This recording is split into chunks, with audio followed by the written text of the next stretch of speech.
Hello. My name is Heather Aston, and this is my channel, TT's Trinkets and Treasures. If this is the first one of my videos that you have stumbled upon in this corner of the World Wide Web, known as YouTube, thanks for taking a shot and clicking on and watching one of my videos. I hope that you find this video entertaining and informative enough that you will want to subscribe to my channel and change the notification bell to all so you never miss the release of one of my new videos. Words are hard. Okay. I've already restarted 5 times. I'm not about to do it again. In case you are new, I don't edit, don't know how. I have a condition called Durkheim's disease that messes with my memory recall, and learning new complicated skills is very hard for me. So all of my videos are recorded as if I'm live, if the video is not live itself. So thank you for being here. Okay, if you are a returning viewer, thank you for your support. Without you, I'd just be sitting here talking to myself. Yeah, I know I'm sitting here talking to myself, but don't tell anybody. We don't want to break that wall. We can't. That's the third wall. I'm not talking to myself, I'm talking to you, right? Okay. Anyways, sorry, I'm trying to be funny because I'm a little bummed about what just happened. I was so excited. I was going to do an unboxing of my friend Jody's collection for January that she's titling New Beginnings. And I got it unboxed and my dog started barking and I couldn't get it muted fast enough. And so I have to start over. Just know that it was impeccably packed before my pack caused the kerfuffle. So let's go down to the mat and I will show you the things that came in her collection. It was $45. Here's the paper. New Beginning. So there's a gemstone chip strand and that has quartz, strawberry quartz, and citrine, which represents emotional healing, love, spirituality, abundance, and prosperity. So we have these here. These do look to be dyed or heat treated to get them to this darker yellow color. But the crystal quartz is nice, and the strawberry quartz is. This is my daughter's birthstone, so it will get used for sure. Then there are two check strands. The first one is purple. It says the color purple symbolizes spirituality, royalty, imagination, and mystery. So this is the purple strand. Has 3 of the larger buttons, the fairy flowers, some bell flowers, some faceted rounds, and 2 drop beads. So you could almost just make this into a bracelet. I will probably do a bracelet and a pair of earrings, if not a necklace and a pair of earrings with those. So that's fun. Then there is a white check strand as well, and it says the color white symbolizes purity and peace, while silver symbolizes affluence and prosperity. So I also did a show today called On the Wire, Off the Hook, where we discussed the Pantone color of the year, which is Cloud Dancer.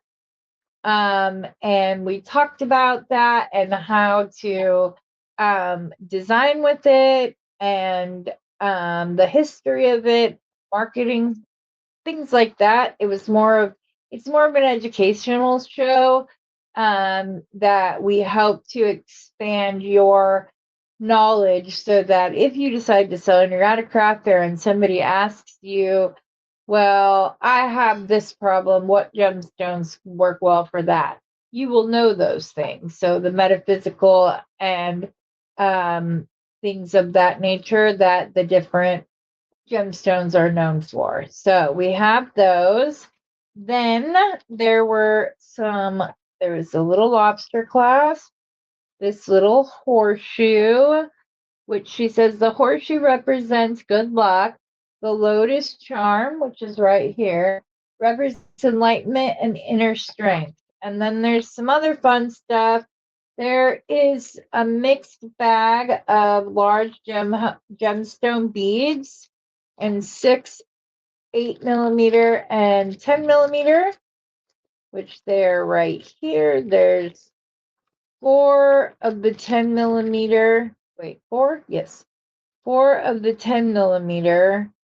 And then there are 3 of the 8mm and 3 of the 6mm. So there are those, which could go on the leather cord, which is from Leather Cord USA.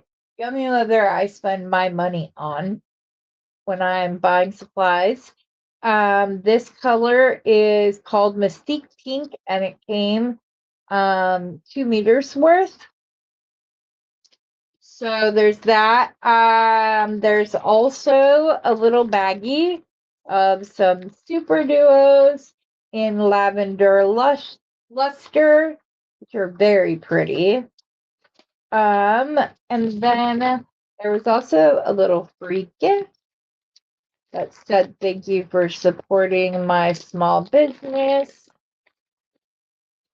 And I love these beads. These beads will look good on any skin tone out there. They're beautiful. It's the reason teal is such a popular color. I don't know. I might be able to mix it in with the purple strand. Because the iridescent, there's some teal in that. So maybe that's what we'll do with this.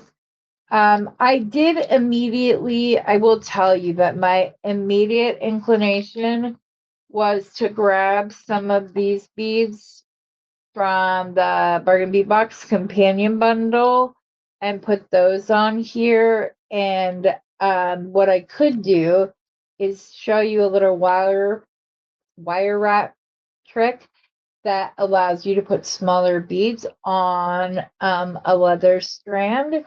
So actually let's do that, and then we'll save that for another time. We'll save that for another time. We're going to make the necklace right now using these beads right here. Some of these beads. The horseshoe's a little, both of these charms are a little bit long, I feel, for being on a necklace with beads this size. Sorry, I don't know why words are just hard today. Sorry, I have a condition called Durkheim's disease. I probably already said that. Oh, there were also these 2 little ear hooks in here as well. Guys, just so you know, I'm going to be releasing a video this next week that shows you how to make ear wires that are the same size every single time, so you don't need to fumble trying to make 2 at the same time anymore. I can show you how to do it to where every single time your ear wires are exactly the same. So let's go ahead and pull those off. We've got these. I might pull, if I pull anything down, it's going to be these crystal quartz ones, because I love those, and they'll bring some calm to this necklace full of very rich colors.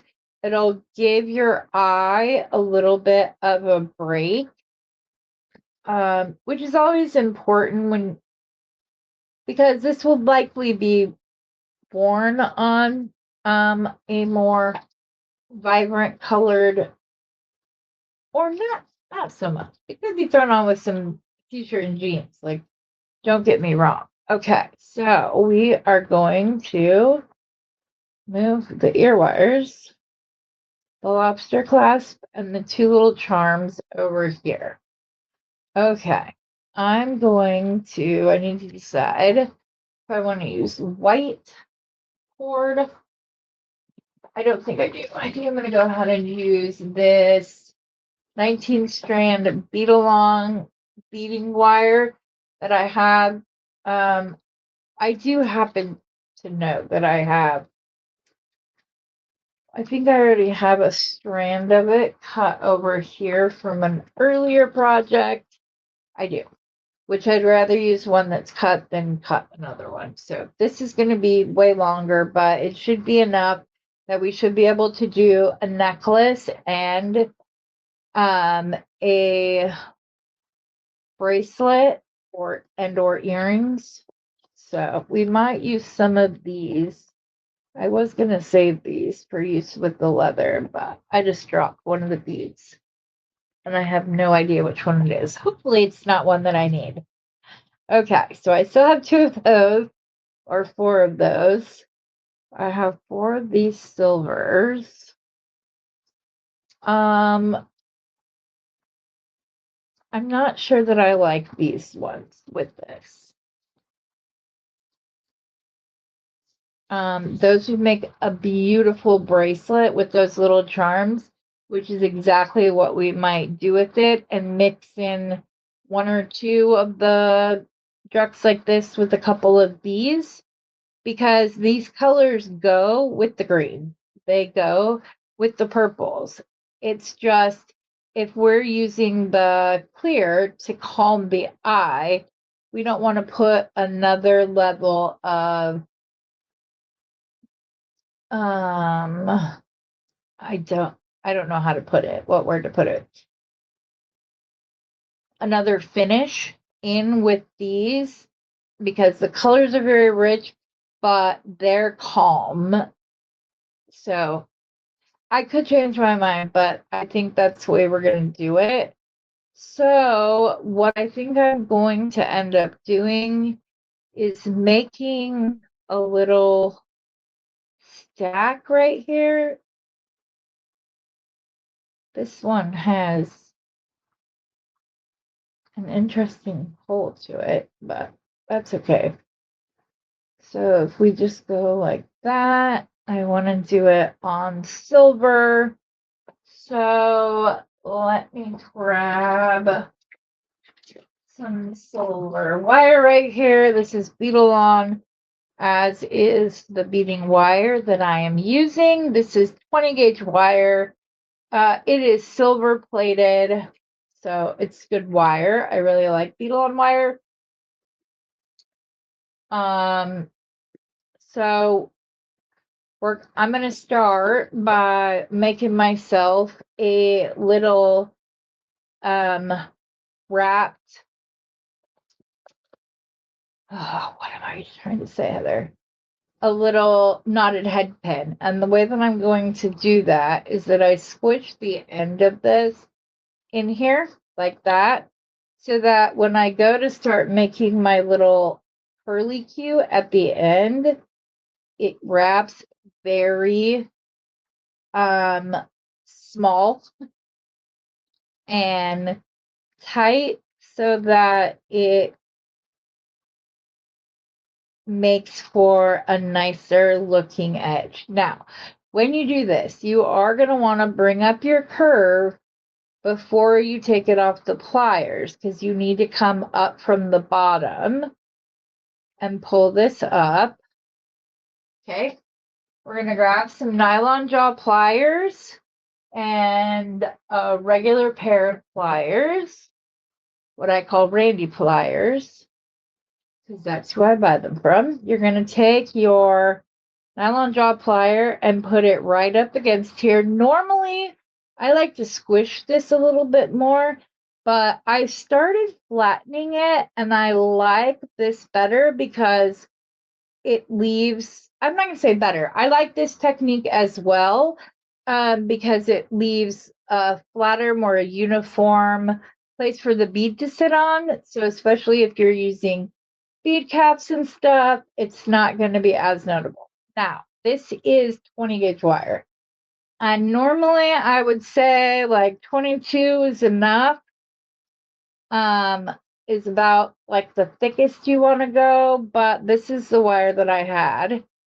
Then I scooch this up just enough to grab my wire and pull it through the nylon jaw plier to get rid of any little kinks or things that I might have. Just going to center that up real quick. There's still a little kink right here from when we had to pull it forcefully to get it through. All right, that's better. Okay, so do I want one of the bellflowers? That might be what we end up doing. If I can get this bellflower on this wire. There we go. Probably not the best idea to do that, but here's what I'm thinking. If we put that on, and then can we find another one that's kind of shaped like that one? Let's see. No. Okay, so what we're going to do, we're not going to use the crystal quartz right there. We'll use it elsewhere. Here are two of the bigger ones. I'm not sure if sometimes I like to go small, big, and move on. But because this is coming out, it would actually be more advantageous to go from small to big, put the little button bead on, like so. And then we'll go from big back to small, like that. And we're going to put the other little bellflower, but we're going to point it up like that. And it almost looks like a piece of candy. It's so pretty. Now we're just going to do a wrapped loop. So I do what I call a hybrid loop. I don't particularly, sorry if I'm really far out and you guys are having trouble seeing. I apologize. Let me zoom in a little bit, but hopefully I don't get caught going off screen because I have to work on that. It's one of my things I'm working on. Anyways, I don't like a simple loop because I feel like it is not as safe and secure. And I hope to sell my jewelry. Speaking of, all jewelry I make, unless I state otherwise, is available for purchase. Just email me if you're interested in anything I make. But I don't like all the wraps that the traditional wrapped loop makes. So I came up with one. I tested the strength, and this is as strong as a fully wrapped loop as it is the way I do it. So I make my 90-degree bend, but I put my pliers right into that curve, right into the curve. I find it gives me a better centered loop every time versus having to center my loop later. Then I'm just going to go up, over, down. Now I'm going to turn my pliers so they're parallel with my mat. I'm going to transfer my pliers over to my non-dominant hand so I can use my dominant hand to do the little wrap. And as you can see, I only went back and around where the loop will be starting from. So it doesn't need to be any more than that. You only need to go back to where the loop started from.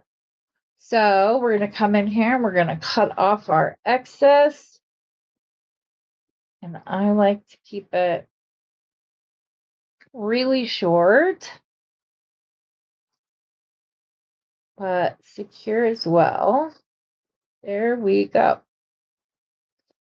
We'll actually put it on our necklace like so. I like it. Okay, so here's our focal. So let's go ahead. I might change my mind about these because this on either side of this could look really cool. And I didn't have as much of a problem with the AB on this because it's transparent on one side and not on the other. So it looks much like opalite, and I wanted more of like a white color. So let's just see. We may have to use the silver to come out, but I'm not sure. We'll see, won't we? Okay, so if I put this in with the smaller side towards the pendant, which I want my pendant to sit like that, That is way too much congestion up against that. So let's try 2 of these little silver polish beads on either side and see if that works better, or if I just need to pull out some silver spacer balls. I think that's what I'm gonna do. So I'm gonna grab a couple of, let's go 3mm.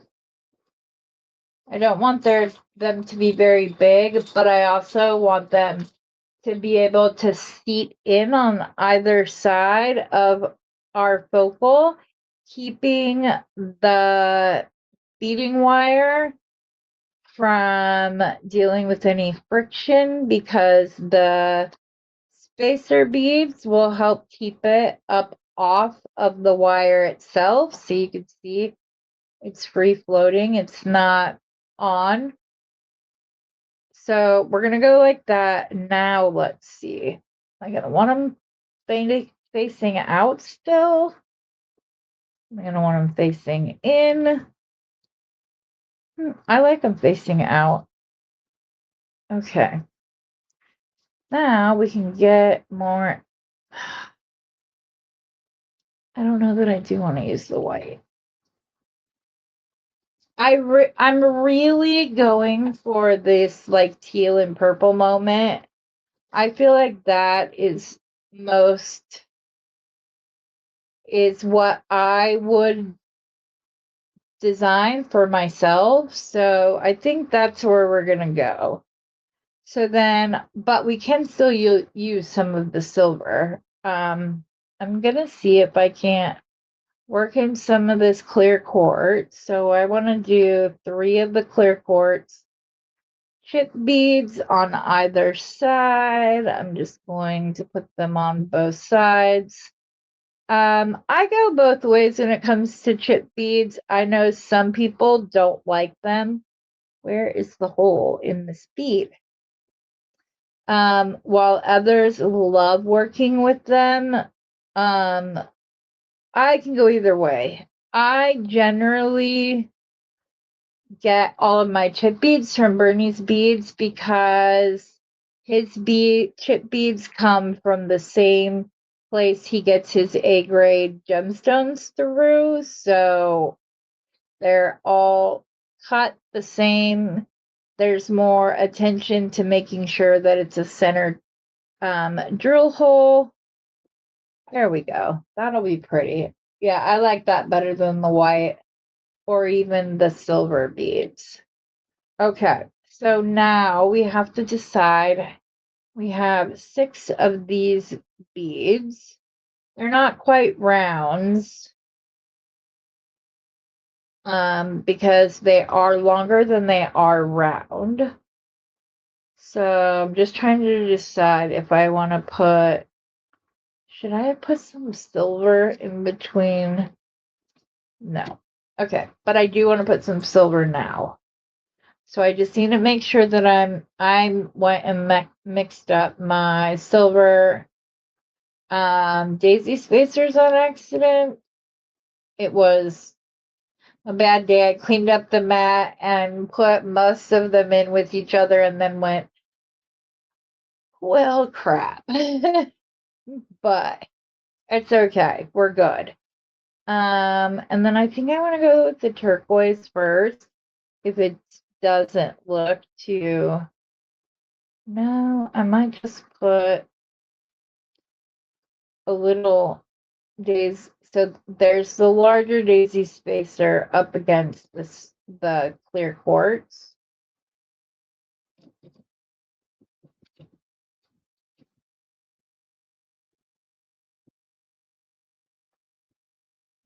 Making sure I have enough articulation with the crystal quartz. Oddly enough, I don't like the silver there. Or it might have been just that it was the 2 of them. The only problem that I'm having is I think I'm going to go with one of these first. because I don't want to jump in size that drastically, if that makes sense. I don't want to go from like these to this. It's very big, just as I will probably go to the fairy flower first and then go to this. Yeah, that's exactly what I'm going to do. Go from here. We're going to do a little fairy flower action on here. Do I want to? I think I want to daisy spacers. I get in a mood where all of a sudden all the daisy spacers need to be doubled. Yes, and we want to make sure that we're using the same size all the way from start to finish. This one isn't clear all the way on one side. I just use my round nose pliers, or if that doesn't work, one of the tips of your Xeron crimper pliers works well as well. I don't know. Okay. So I do want to put some crystal quartz though in between, and then I'm going to put some more daisy spacers on the other side of these. So we have one, and I've been told by people that are like avid chip people that you're not supposed to worry about like size and how they fall. You just go and then you hold it up, let gravity do its thing, kind of twirl the beads around, and they will just fall the way they're supposed to fall. That is a difficult concept for my creative brain. I am a pattern person. This is a really big bead, so we'll wait till we get up a little higher for those ones. I'm more of a pattern person. I'm trying to do better. I've done a couple of lariats now. I have been I made some asymmetrical designs. I did a design, this design where the leaves are like sticking out. Did that one. So those are all things that a year ago I wouldn't have done, and I can't even give you a reason for why not. I just wouldn't have. So, but I'm pushing my boundaries, and I encourage you to as well, especially we're at the beginning of the year. This box is all about new beginnings. So, take it as such. Try some new things. The worst that could happen is either you don't like it, you don't try again, or B, you find your next favorite thing and you find something that you are immensely talented at, unknowing to you. So, okay, now we're going to put the fairy flowers on. Or should we go? No, we're going to go teal. And then we'll go crystal. And then we'll go fairy flowers. And we'll go crystal. Then we'll probably go teal. And we're going to intermix the teal in between all of these other coordinating beads because, frankly, I have the most of them. So they work out well for that. And then we're just going to, well, it helps if you actually get it on the strand. I don't know why I'm doing both sides at the same time. I never do this.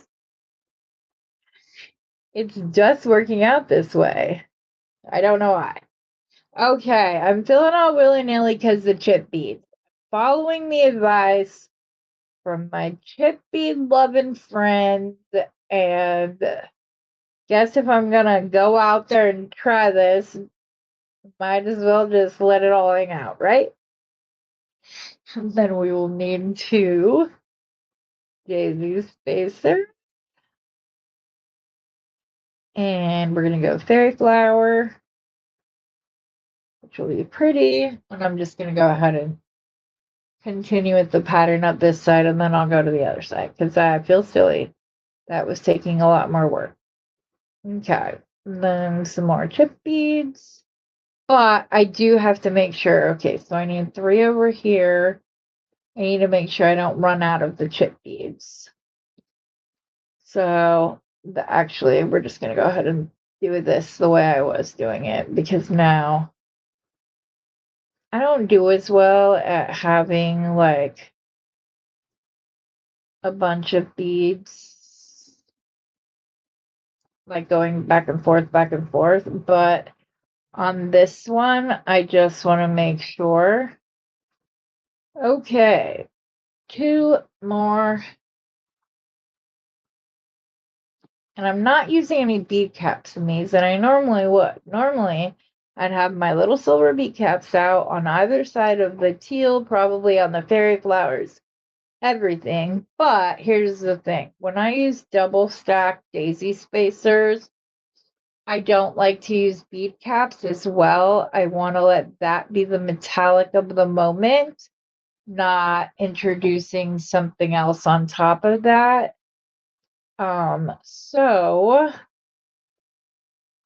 I'm just trying to be careful here, make sure I'm not. I just dropped a chip bead. Lovely. Watch, I'm going to be one short and I'm going to have to go searching for it to finish my piece. Now, I'm probably going to do like one more druck and then the other fairy flower, and then I'll use these and I'll probably just repeat this and use some more of the teal beads. Okay, chip bead love and friends. Sorry, couldn't do it. Gotta take that one off. It was too, they were facing the wrong way and not laying together correctly, so I can't go from pattern to willy-nilly overnight. Sorry. I'm using chip beads without like making sure that they're all weighed out the same, the size is the same as the other side. Like, can't expect all. Sorry, I'm in a weird mood. I haven't been on my bead mat making something since Monday. I had surgery a couple weeks ago because I got an infection in my leg from the surgery I had in. I'm just gonna leave it. I'm just gonna leave it. Just gonna leave it. In November. So they had to go in and flush that out and remove some tissues and stuff. So, and I wasn't bouncing back from that.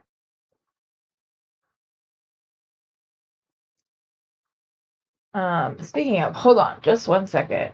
Just 1 second. Sorry, they called me in a new antibiotic, and I needed to let my husband know so that he could get there before the pharmacy closes for the night, so that I can start taking those antibiotics tonight.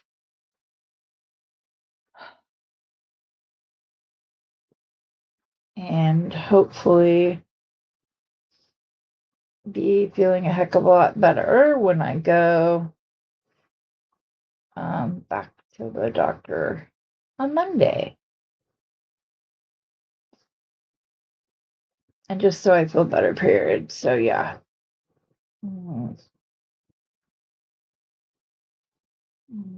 Okay.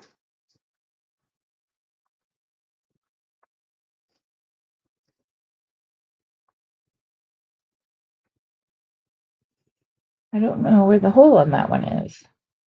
And now, of course, I'm down to all these little ones because I was trying to not leave all the big ones for the end.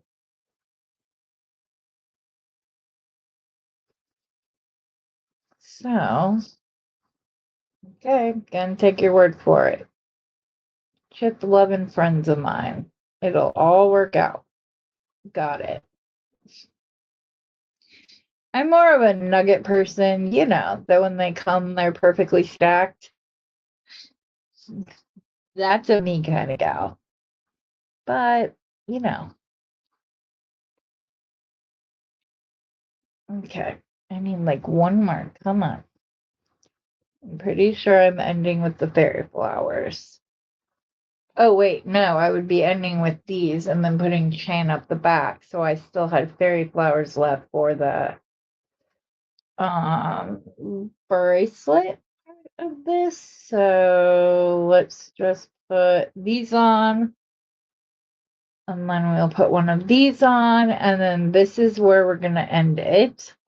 Right there. Okay, they match up pretty well, guys. That's always been my fear. Like, how do you know that they're going to match up? They're close. They're not like ridiculously offset. So I'm ending at the right time. So, and having saved a lot of the little ones, which I think I have some more somewhere. I'm just not entirely sure where. Anyway, so we can get this down there. You know what? I might even crimp these with some easy crimps, which are these little loops. I believe these are also made by Beading. No, Beading is not sponsoring this video, but hey, Beading, hit me up. We could do it. So, all you do is put your wire up just until it's showing. You don't need to like mix a bunch up in there. I like to use my Xeron crimpers for this. I feel like I get a better grip because they sit in the grooves. So pull this down till I just stop seeing it. And then you squeeze. And you go down. Then you squeeze a little bit more. And then you do a tug test, and that puppy's not coming off. So then we tap this side down like that. Again, we are going to put the other easy crimp on. Only this time it gets a little more fun. So there's two ways you can do this. You can either start this and pull the end out like that and pull it down and crimp it and then cut the wire that way, which is the way I'm going to do it today. Or you can be crazy and cut this off and hope that you can keep that easy crimp on and still be able to cut any excess off later on. I have done it both ways. I recommend this way because it's already out, so it's easier to cut. Okay. So, like I said, this is what I'm being told to do. You just kind of like twirl the beads around a little bit and then you kind of swirl them so that they're not like stiff. And then you go right up under the loop and squish. And then you go down to the end and squish. And then you have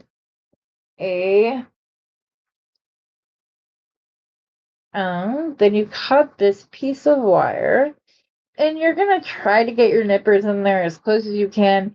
There's going to be a little bit that sticks up, but that's okay. We're attaching this to chain anyways, so it's all right. So then, let me see, what kind of chain do I want to use on this necklace? We don't need a lot. So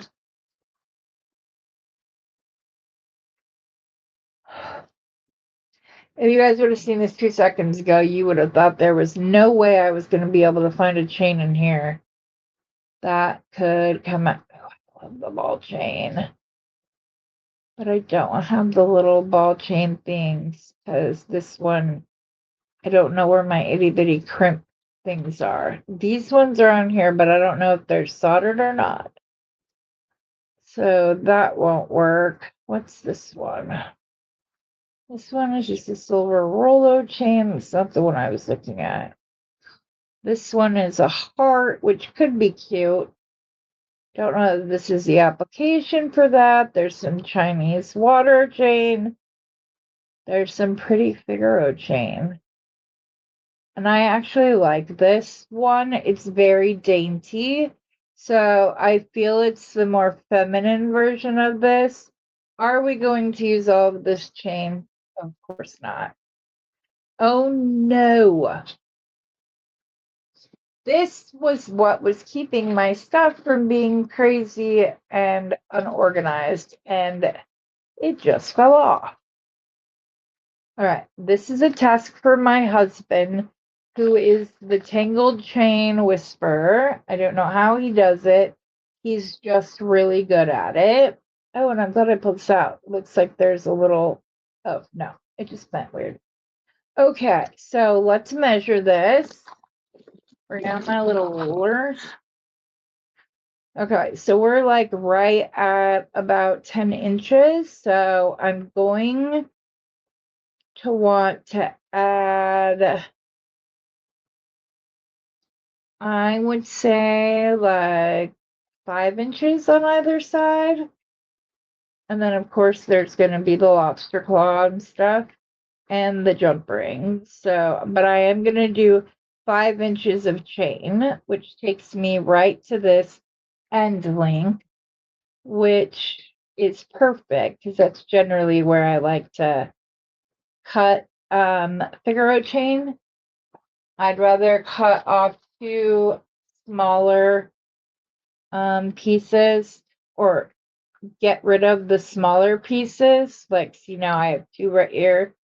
I'd rather cut those 2 little links off than cut one of the long. I don't know why this is the way I do it. It just is. And I'm just putting this on this piece of wire that's stuck to a spool so that I can come down and cut this. Again, I'm going to cut the small link just below the larger, more oval link.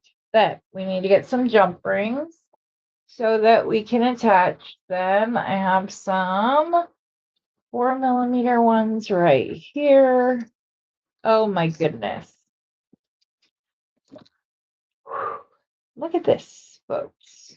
Do you see how they come out? They come out like crabs, all stuck to each other. See this? Big, huge clumps. But then the second they hit the bead mat, do they stay clumps? No, they don't. They go crazy all over your darn mat. Okay, let's see if we can finish this up. It's been one of those days, folks. But I did just launch a new, we'll call it a new show of the beady variety. We are focused on expanding education beyond just a jewelry technique, just a color technique. We're going to go into color theory. Today, we talked about the Pantone color of the year, which is Cloud Dancer. And we talked about how, like, what that color is, how Pantone describes it, all of that. And then we went and showed various pieces of jewelry, which a lot of it was pearls, which I was a little bummed about. I wish I'd known that ahead of time. I did create 2 pieces that were the exact same pattern, only I swapped what the dominant color was. So I'll pull them out and show you. So you can get a little taste of what this is about and go check that out if you would like to. Okay, where's the gold version? Okay. Where's the gold version of this bracelet? Are you kidding me right now? Hold on 1 second. Let me find this. I know the second I hit pause, I'm going to find it and I'm going to be like, you didn't need to push pause at all. But, oh, nope, there it is. It had just come out. And I'm going to show you another piece just real quick. So this is the exact same pattern, but on this one, the white is the accent bead to the gold. And on this one, the gold is the accent bead to the white. And I actually really like this one. It is a stretch bracelet, so it goes on nice, but you could easily give it a clasp. It's very lightweight, mother of pearl, 18 karat gold plated. Findings, very nice. And then, like I said, on this one, it's the opposite. And I might actually redo this one and just shrink down all but these two white ones into little seed beads so that they flow and fit in the way that these little 2mm ones do. Because I think that that's going to make the point more obvious and will look better aesthetically, at least in my opinion. So, and since they're my bracelets, I'll do it. Here's another one where, you can see that the white is the dominant, but the gold is right along there with it because on the white beads, it's splattered everywhere. And one of the things Pantone said is that gold, clear, and silver can also be used much in the same way as white is, either as an accent or dominant, that you can make it disappear or appear. That's kind of what I want here. These gold beads disappeared. And then just the two beads that are going to hit me right there on either side of my wrist are more noticeable, whereas these ones are all just, they blend in. And so I want to do that one for the gold bracelet.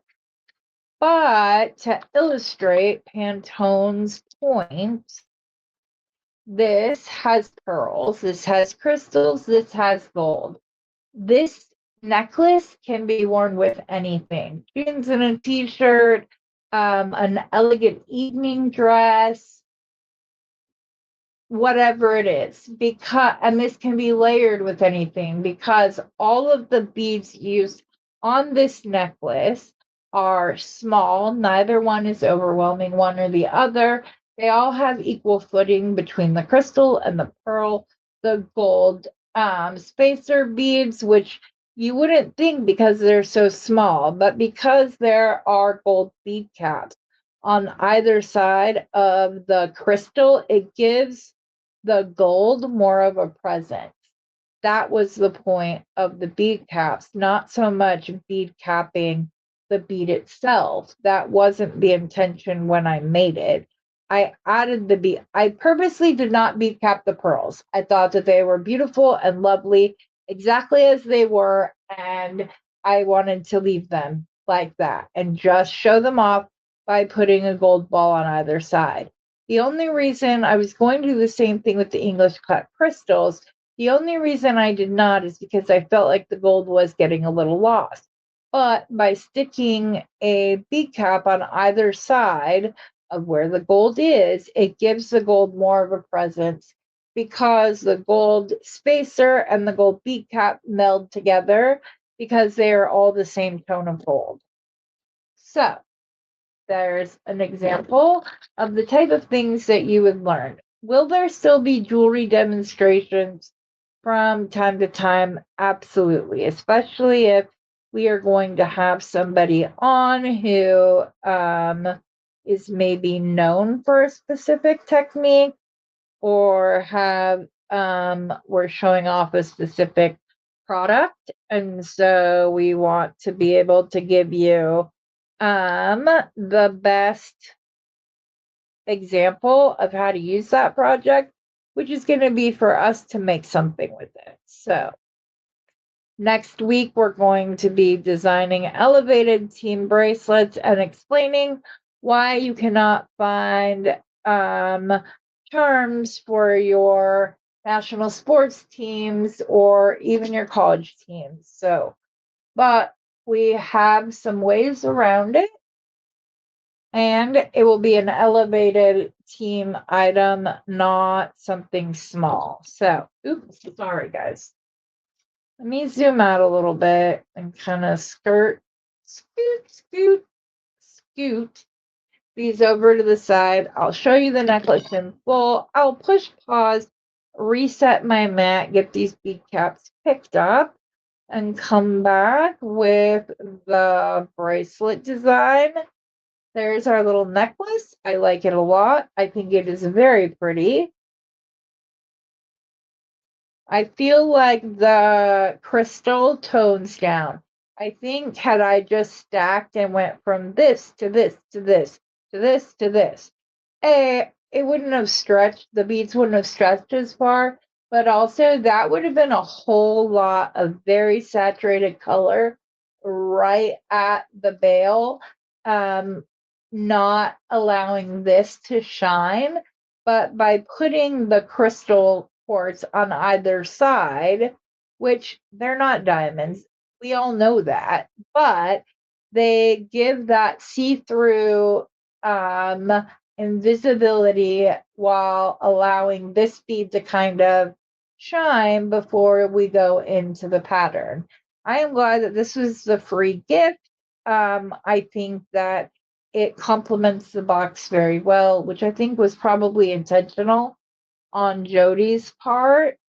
I'm interested in knowing, which I'm gonna have to ask her, which of these, why she put these as a free gift and not as part of the collection itself, and and but didn't do anything.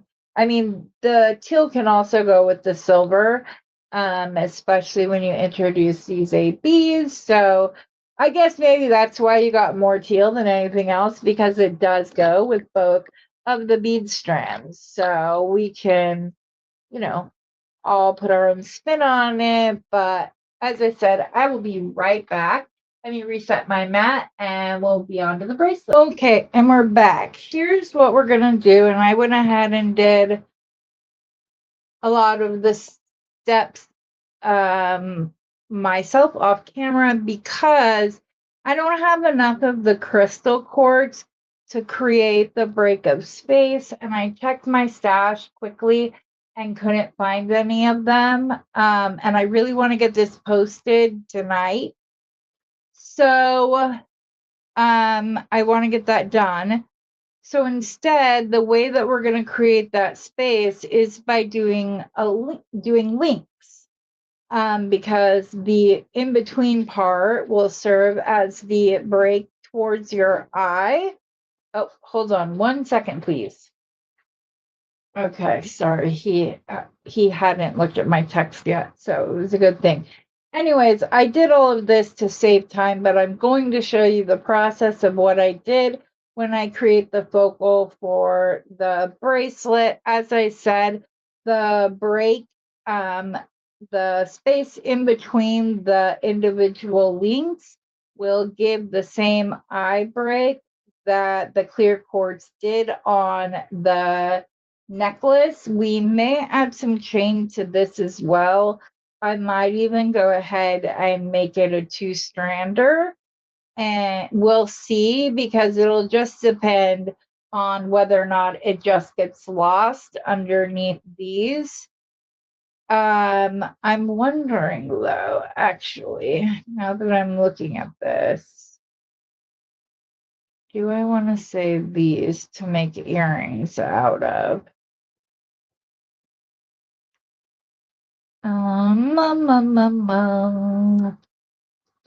Let's get some of these wire wraps, because we also have these little drops that we can use to make earrings that match, but aren't necessarily a quote unquote set. Or we can use these drops in this way, leaving these to make the earrings with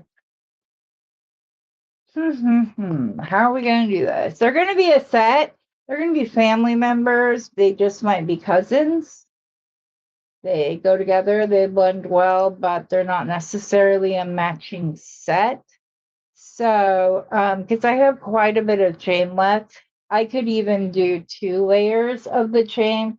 It's so dainty, but if I use these as the center of the bracelet, it's probably not going to make sense. So, I want to see what it will look like if I just wire wrap the teal and the fairy flowers as well as these two. I need to figure out, like, am I going to go here, here, here, back to here? That may actually be the pattern that we do. So, because I'm not sure if I'm going to use, when I use this as the center, do I want to put these? I think I do want to put these. I just need to figure out if I want to point them outwards or inwards. So let's go ahead and make our first link. So since we're only wrapping around that one time, you really don't need much more space than like the width of your finger. You're going to bend. You're going to grab your round nose pliers. I like little loops. So these are the Beadsmith micro tool set. I need to get some more bent chain nose from this line because one of the little things disappeared. Don't know what happened, but I'm very upset about it. I need it back. So as I explained earlier, I don't go perpendicular or vertical or horizontal with the parallel. Sorry, words are escaping me. I like to go right in the corner. It gives me a centered loop every time. I'm just going to come up, over, push down. Then I rotate my pliers, that little itty bitty space, pull it out, and I want to show you without making any alterations. Hello, what is my camera doing? All right, let me put that right there and hit there you go. See, perfectly centered on there. Good to go. Now, I should have waited. I'm just going to take, so I have the loop wrapped and over the top, right? We're going to take our pliers and we're just going to pull it around one time. I'm going to put it up in my hand and I'm going to zoom in. Sorry, it got stuck on the pliers. There we go. It got stuck to being like right at the same height. And these Zeron sometimes has a hard time gripping the wire. I'm not quite sure why, but I like to cut my wire on the side, therefore eliminating a back or a front. Like I said, I'm going to put this in my hand, hold it up there, center. Go ahead and zoom in, and you will see there's the original loop. It just goes around the one time. It's trimmed on the side. So you get the lower profile of a simple loop with the strength of a wrapped loop. So let's see how we're going to do this. Do we want to go in with one? We could even do 3. We could go little, big, little. So little, if my dogs start barking again, just because he left to go get my antibiotics, it's one dog. Ooh, I do kind of like that. Hold on just 1 second. Sorry, they do this little test whenever one of us walks out the door to see if we've left or if we're just standing outside. And they start off barking and then they get to howling or singing. And it is very loud and very annoying. And I don't know why we cannot. We have tried to stop it. All we have to do is step out there and say enough or no bark, walk right back in the house, but they do it every time. I don't know why. So this is going to be the bar that kind of goes around the right across the top of the wrist, and then the next one will go down the side of the wrist. So we can either have it facing the drop facing in, or we can do it with the drop facing out. I think I like it facing out better, actually. I feel like this feels like the direction should be into the center. And because of the way that it's going to sit on our arm, we want it to go away. So the only thing that I might go ahead and add to this, no, that's the wrong kind of silver. We want to get a gold ball or a silver. If I did, I would want it probably to be a 4mm so that it didn't look like it was not supposed to be there, but I also don't want it. And these are solid sterling silver, guys. These things are hefty. Okay, so then we're going to go this way.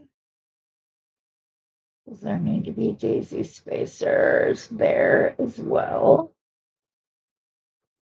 Maybe just 2. And then we'll go from 2 to 3. 1, 2. I'm just seeing if doing it this way gives the little bit of extra length we kind of need, but I'm thinking then we only want to do the 2. But do I want to do another one of the ball spacers? Let's see. Don't know if we do, but we're going to see.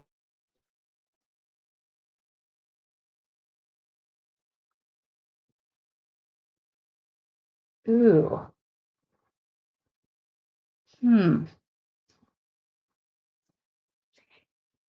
Here's the thing. I'm not sure that we wouldn't need to also do flowers on the inside, and I don't think I have enough space on this piece of wire, nor that one.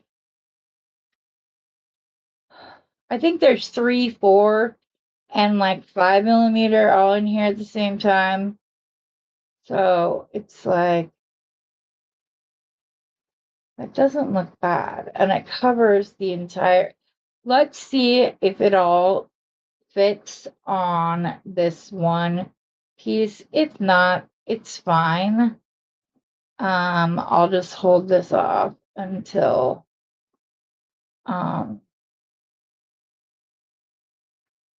I use it, because I will. It will sit on my bead mat until it gets used. Okay, so we go that way. I don't know. It's gonna be close. It's gonna be so close. Ah.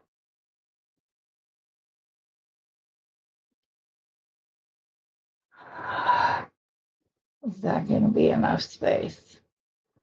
Well, we're gonna see if it is one way or another. Hopefully, we're good.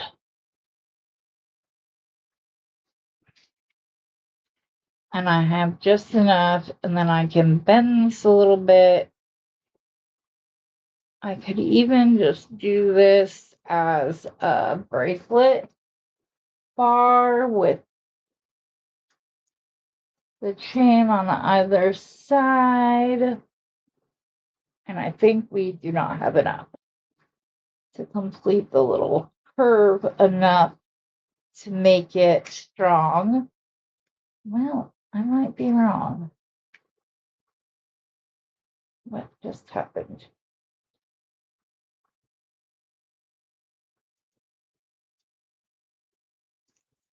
No, there's not enough. It's okay. I will use this to make jump rings or something because it is good quality wire. Let me cut a slightly longer piece. It didn't even need, it needs to be like a 1/4 inch longer.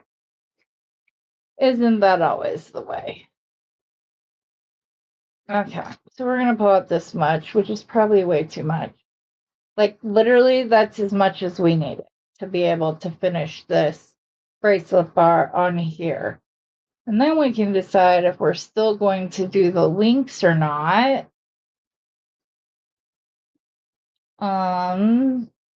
Based on here, or if we are, and we're just going to make a bracelet that can stack with this one,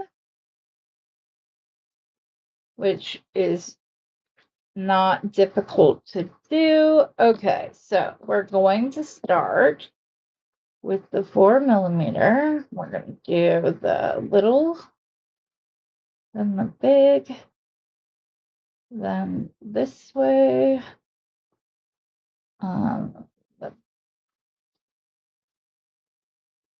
the big to the little for the spacer ball, and then little to big for either side of the teal. So we're just alternating like the way that we did it.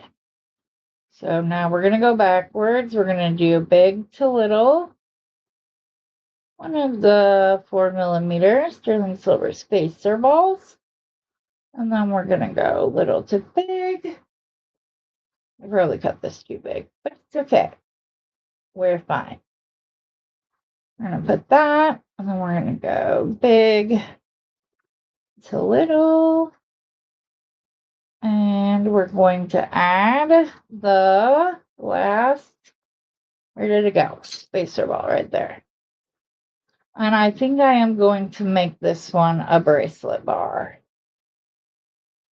So I need to allow for room to be able to form this around my wrist and to directly connect the chain. So, we're right back where we started from because I forgot to put the chain. Well, I hadn't decided that I wanted to just put the chain in. Bum, bum, bum. Okay, now. You know your girl's going to do it again. I promise you, none of this wire gets wasted because I am so against, like, I do my best. It's always better as a designer. And I know I used to roll my eyes when designers said this in videos. It's better to have a little too much than not enough. And I never understood that and was always like, no, you just use what, okay. As a creator, guys, if we cut the wire too short, not only do we then not use that wire and have to cut a secondary piece, so therefore we're wasting more than if we cut the wire an inch too long on either side. So it really does, but even knowing that now as a creator, as a creator myself, I still like to use the wire. So I have these. These will be saved for the next time I'm going to do a link bracelet, I think. But those would be saved, that kind of stuff. So let's go ahead and try to do this. We're going to start with the little and go to the big. We're going to go this way. And we're going to go to big to little. We're going to put the silver ball on, and we will go from little to big. We're going to put our teal oval in the center. We're going to go big to little. We're going to put our drop on. We're going to go little to big.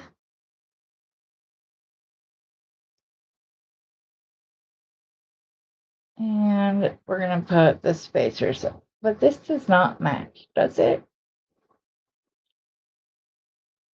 No, it doesn't because I forgot to put the spacer ball. I was like, wait, why are these not matching? It's because I was missing a bead. So small to large, we put this up against it. We go large to small. And then when we end with the other silver spacer ball,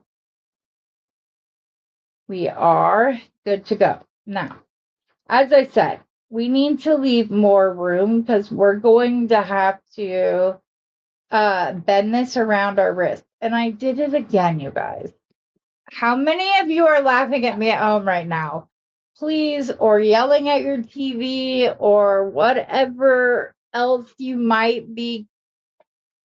Believe me, the same things are going on in my head right now. I was like, oh, I'm going to save so much time. I'm not, because I'm having to redo it every time because I'm going too quickly trying to save time. So, Heather, you're not allowed to curve it until you put the chain in. Speaking of, we will need to figure out how much chain, but as I said before, I always like to start any Figaro chain with the oval link. I don't know why. It's just one of my little peculiarities. Now, don't let me forget when I get to the other side, please. I will be so upset. It'll be what it'll be, and you'll know about it because I don't edit, so it'll be there. I know you guys have all done the same thing. Probably, just hopefully not while on the internet. Though I know that has happened as well. Okay. Little, too big. Put our drop on. Wait, how do we have it? We had it that way, right? No, I think we had it this way, didn't we? I think we had it that way. I hope so. If not, guess what? That's the way we're going now. So then we're going to put the other silver ball on. We're going to go a little to big. So the little will always be next to the silver ball when we get to that point. So like we're going to put this on right now. And we're going to go from big down to small when we get to the silver ball. And then we're going to go small to big for when we get to the drop. And I do think that I have them pointing the right direction. If not, don't tell me. Big to small. Our spacer ball. And now we can get into the conversation about how much gap we need to leave. It's not a lot. It's like a millimeter or two. It's not a lot.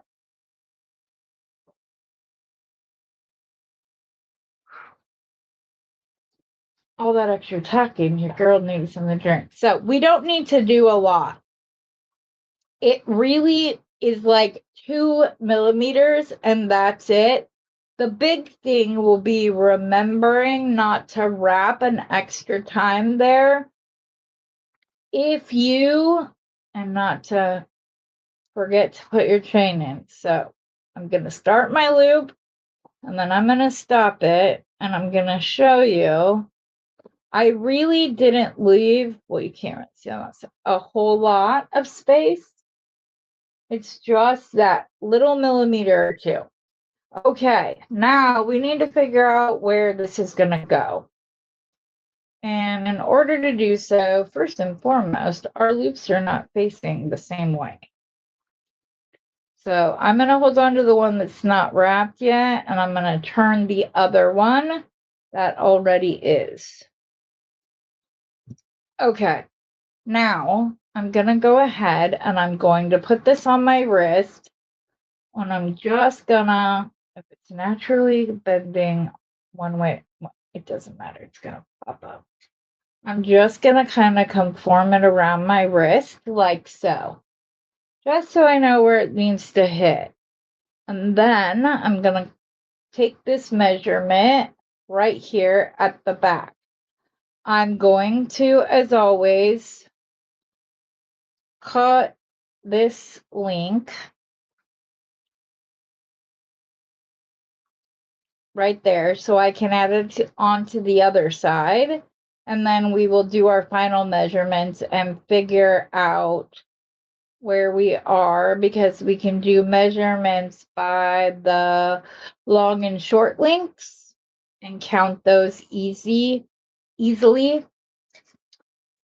So we're just going to grab this and we're just going to go around. I'm going to go ahead and use my plier just to make sure it's good and tight, so the bracelet bar still has movement and isn't not like movement so it's crazy, but you also don't want it stiff on your arm.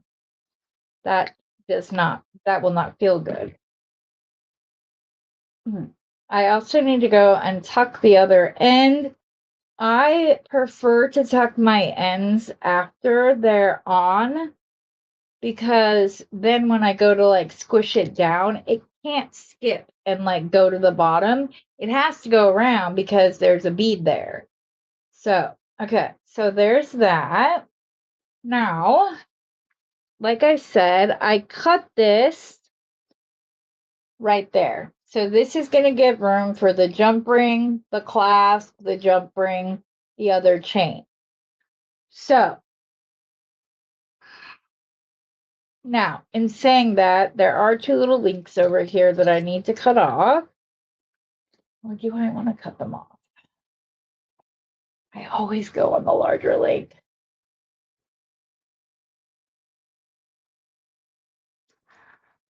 Right now there are 1, 2, 3, 4, 5, 6, 7 ovals.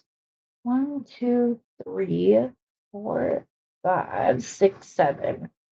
And then there are two little chains, which is going to be fine because I'm going to cut this right at that other little small loop. So I have those same two loops at the end that, being honest, I'd rather not use, but I might need to. Oh my goodness, all my tools.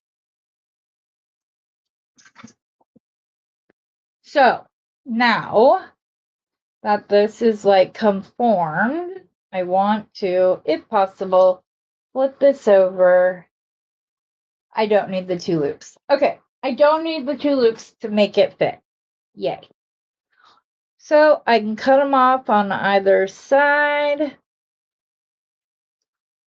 If any of you are interested in that chain collection, it is all silver plated. It all comes together.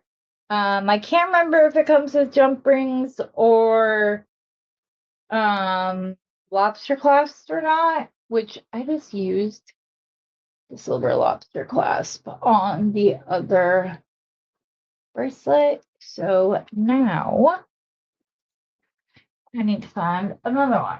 I know that I have sterling right here. I mean, I know I have stainless right here, which is what's going to get used until I finish up the video, and then I will switch it back over because I don't see. Let me see here. Let me do a double check just because I hate doing extra work when it's not needed. My chair is squeaking at me. See, I think all of these are also stainless, but let me see. Yeah. They're not bad, actually. Okay, so I need one for this. Maybe two. It'll depend. Okay, put those right there. We're going to just attach some jump rings, our lobster clasp, and we will be good to go.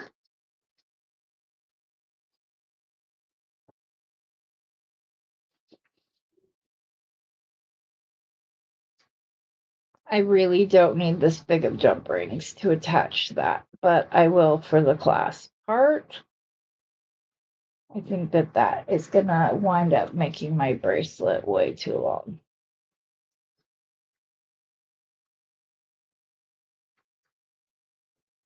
So, see, watch. Here we go. You're gonna see your girl use some scrap right here, and I'm going to create a couple of small jump rings using my 6-step bail making pliers. I should be able to get at least 2 jump rings out of this scrap piece of wire, and I probably could have gotten 4, but I didn't unbend this hook. Here, just in case I need it for the next design. I'm gonna undo that. We're gonna stick it back on the mandrel, and we're gonna keep going around. And even when I get to this point, all I do is take a pair of pliers and I go until I can't push it down anymore. So I don't think we'll get 4, but we should get 3. So this end, I'm not sure if it was cut flush, so I'm going to cut it flush. I'm going to come in and I'm going to cut the next one, drop the first one down, going to cut the other end flush, flip it around, drop that down. And I'm being very careful because once this flips, you're done. And yes, we got 3. So that's good. We'll be able to use them on our clasps. Here we go.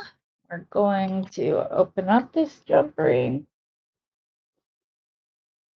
Now you know your metal matches because you're using the same metal that you used on your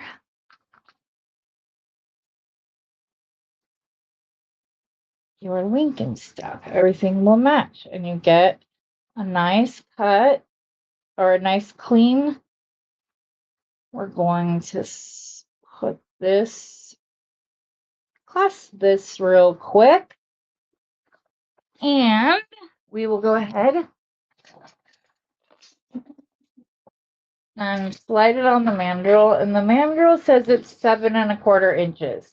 Well, it slides down a little bit more. I might need to make the other loop a little bit smaller or just swap it out for a smaller lobster clasp. Either way, but this is one I wouldn't mind like moving around a little bit more. 7 1/4, 7 1/2 is about where I'm at.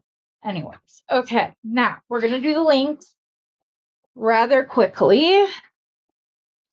So we're gonna grab these. I will probably do the first one just where we're deciding if we're going to use daisy spacers on this as well, or if we're going to use chain for an entire rotation, which would mean that we would want to keep it a little bit more simple. But isn't that just a pretty dainty little chain?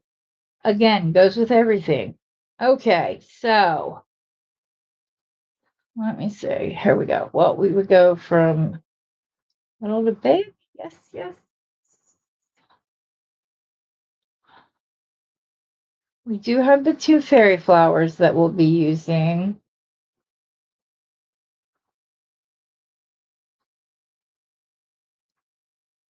Does it look better with just one?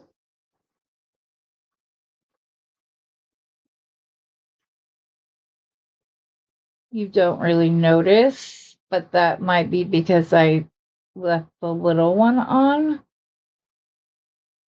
Let me see here. I think it looks better with both of them. So that's what we're going to do.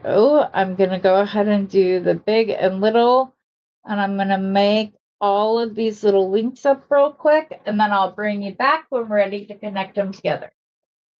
I do want to make a quick point about the hybrid loop. Now, if I had wanted to keep these, both of these daisy spacers, Come on. Okay. Both of these on. And I had the triple. I had it wrapped 3 times.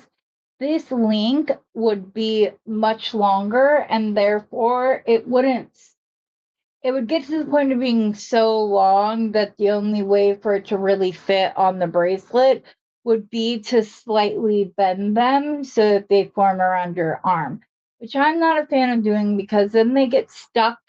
They don't flow naturally, anything like that. So that is not my preferred method. Plus, this is more decorative than 3 little wraps, which I appreciate and prefer to do. Okay, I just want to make sure I didn't forget to make that point. I'll be right back. Oops. I put it together without you guys, and I apologize greatly.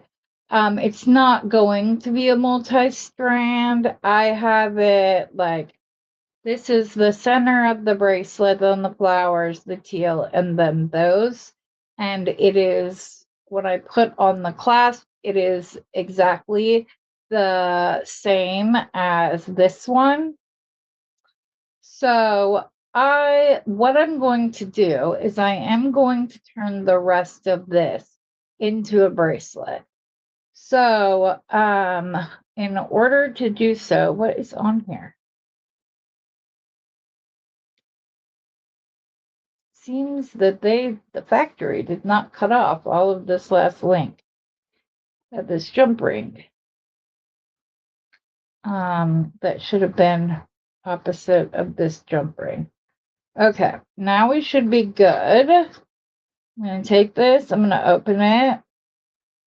I'm going to put the clasp on.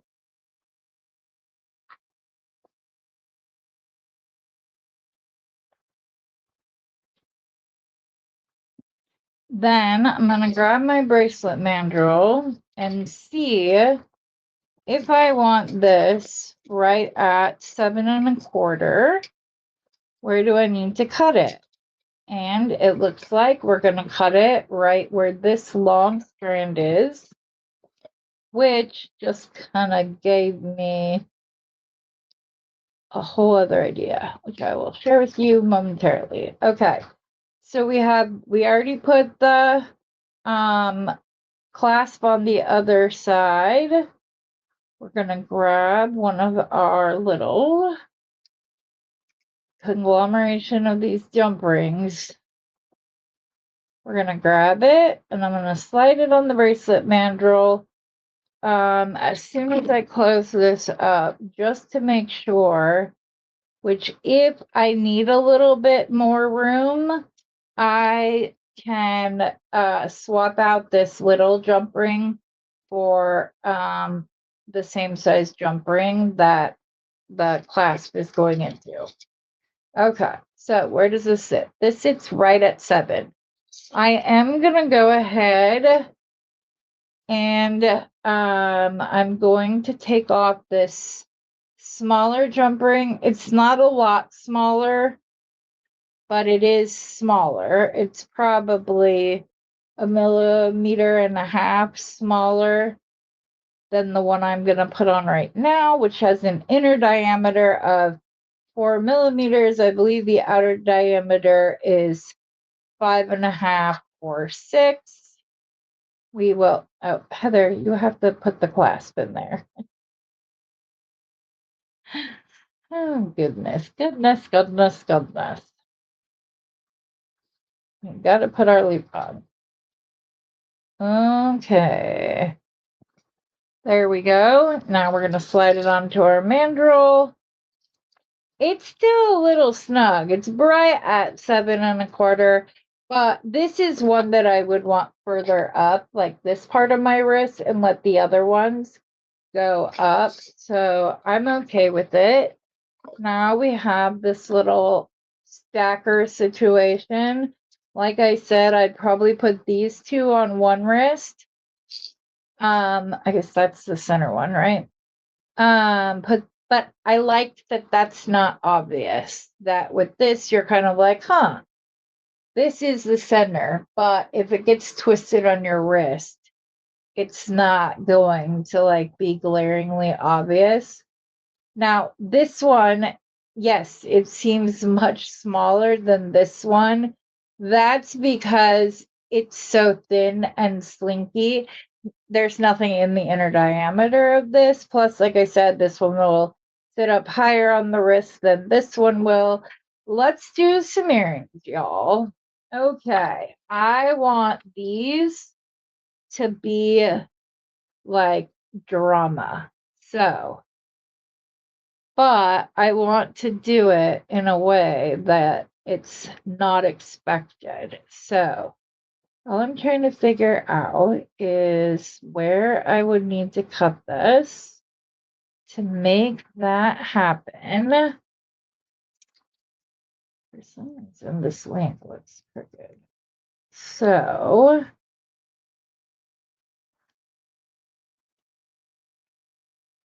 okay, here's what I want to do. I'm going to cut in the middle of the smaller links. So there's 3 smaller links in between the 2 large ovals. I want to cut that. Right. Yes. And the middle link on the other side. And what's going to happen is going to be like a little whimsical, but it's okay. First off, we need to get some wire so we can make some ear wires that will match the rest of the metals. We only need 40 millimeters to do my quick and easy ear wires that will turn out the same every single time. So to do that, you're just going to cut it at 4 millimeters. And I have this end already cut flush. So I can come right here and cut. I'm going to cut this end flush again. Yes, I know I need to get some new double flush cutters. They're not cutting cleanly and it's driving me crazy. So I need to order some more. Okay, and we're going to cut that right there.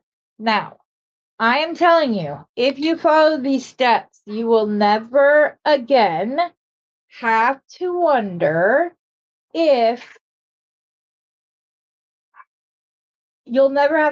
your ear wires are going to match up, and you're going to be able to do them one at a time. So what you're going to do is you're going to grab your wire here in between your first and second bail. We are going to go and turn that loop up till it hits the wire, right? We're then going to put that in between the last 2 barrels, and you can make the decision of what size barrel you want. You want a larger fish hook?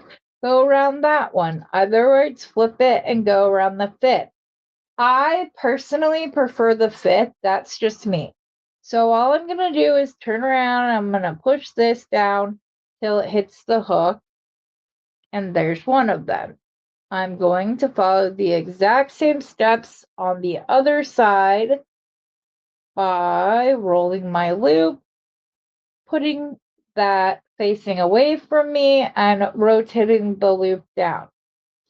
Okay, I now have 2 identical hooks that I don't have to measure. I didn't have to make it the same time. Nothing. They're the same.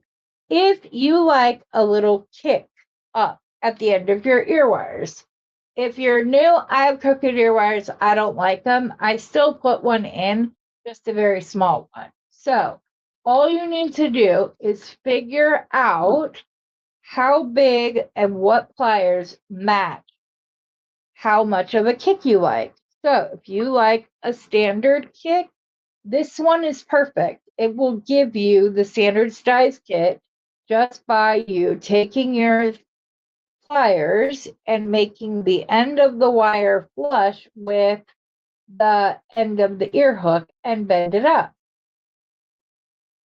Right? Right. If you like a little one like me, you can do the same thing. You're just going to do it. You're going to come to the end of these pliers like that, and you're going to kick it up. And there is a little kick there, It's just perfect enough for my taste. And then you're going to file these, but you have two identical ear wires. You will see when I stack them. Oops, come on.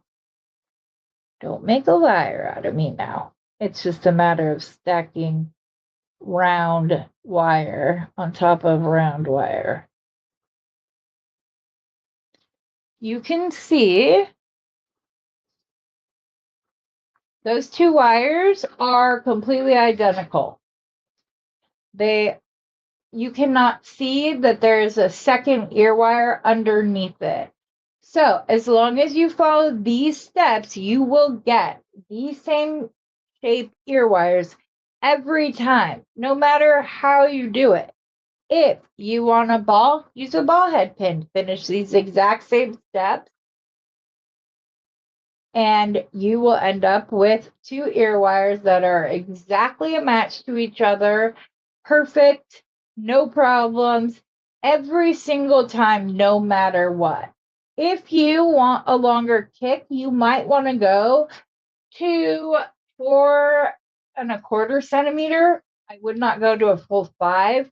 If you want to go around the 6 barrel and you want a larger kick, then I would go to 4½ centimeters, or 45 millimeters, either way. But you can see those are perfect. If you have two factory made, come on, you just had them right here, Heather.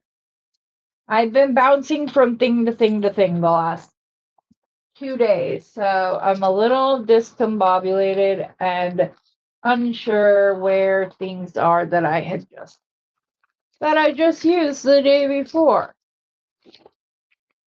Anyways, if you have two eye pins, you can do the same thing using the eye pins. If you don't have a ball head pin, but want that look, come over to my channel after this weekend. I'm going to have a video of just these simple things as shorts on my channel so that you guys can come back and reference them in a quick, easy thing without having to search high and low. Okay, now on to make the rest of the earrings. I know I cut these ridiculously little pieces of chain. What we're going to do, though, is we are going to, oh wait, those aren't long enough. I'm going to make 2 out of this one. So I'm going to cut this not quite in half because I need to have enough room for my loops and to cut this split, which I don't know why I did that because I'll cut it again anyways. All right, so all I'm wanting to do, are these too thick to go in? Ooh. They are indeed. It just made an S very cleanly. If that doesn't tell you that those, okay, well, what are we going to do? Now I wish I hadn't used these little purple ones because I could have just. So do I redo this link to make earrings? No. I'm just going to do silver balls on top of this. So we need 2 of the shorter ones because we're literally just going, we're going to do a simple little ball and that's it. And we're going to wire wrap that using small loops. So towards the end of the pliers, up and around, just so that this basically looks like the little ball charms that you can get from like made all by themselves. I have some somewhere on this desk, but we're going to make my own. I'm going to use this to kind of center this up on the loop now with the other side. Okay, we're going to make the other one real quick. Which one of these is shorter? This one is. Okay. Like I said, we're just going to make very small loops, just large enough so that I don't have to fight to get the next connecting piece connected. Oh, hey, no, Ramsey, you will go out if you cannot be quiet. That is my blind. So if one of the other dogs alert, then it's got to be something. She just can't see it, right? Ramsey, please stop. Okay, so there's my two little ball spacer charms. Now we need to create some ball head pins. I guess I'm gonna create them right here. Can you grab her to go out, please? I'm in the middle of I'm still recording. So I'm going to hold on one second. I'll be right back. Sorry for the interruption, but actually the interruption reminded me of what I was going to do originally, which was to put these teal. I guess we need to do the small, large, small on this. We don't have to, but you know, I'll probably just do it at the bottom. No, I'll do it at the top too. Okay. And we're going to go ahead and make a loop, and then we're going to do the flowers underneath that. That is what these are going to look like, because that was my original intention. Okay, so be careful, kind of wiggle that around. That first, the two daisy spacers, because the wire can try to go between them. Straighten out my loops, make sure that they're both facing the same way and standing up, that nothing needed to be tucked over on that side, which they didn't. Again, all of my tools are in your way. We have this other one that we are going to pretend like I didn't just forget what I had just done on the other 5 seconds ago. Okay, pop this down on. We are going to go, I don't know what just fell. Big, back down to little. We're going to do a little loop right here. I just got news. My birthday buddy is actually, we were born the same day. I can't remember if she's a little bit younger than I am or if like it's exact. And her birthday, you know, she was born in 1980 like I was. Come on, please don't tell me this is going to be too small. Yeah, it is. Okay, it's all right. You saw me using to make jump rings. You know I'll do it. Or an earring hook. I've been known to do that as well. Okay, so little, big, green,